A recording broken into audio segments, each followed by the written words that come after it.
Dopo 6 anni al comando del nucleo operativo e radiomobile dei Carabinieri di Treviso, il tenente Caminiti lascia la Marca per andare a Venezia, dove assumerà un incarico nuovo. Ora mi attende questo nuovo incarico a Venezia, per me molto gratificante.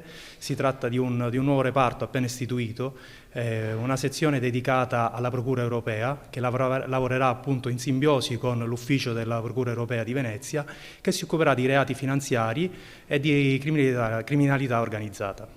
Dal 1 giugno, infatti, anche a Venezia è diventata operativa la Procura Europea EPPO, European Public Prosecutor's Office.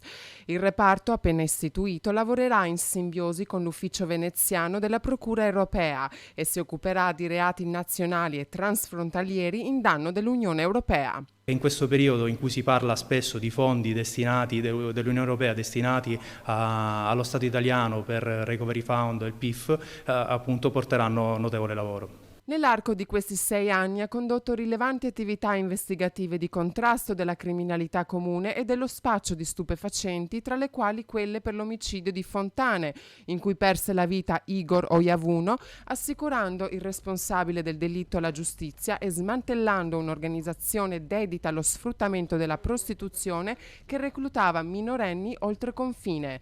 Recentemente, grazie ad un paziente raccolta di elementi di riscontro, il reparto guidato da Caminiti è riuscito a sgominare una baby gang che per diversi mesi, con una serie di furti e spaccate, aveva imperversato nella provincia.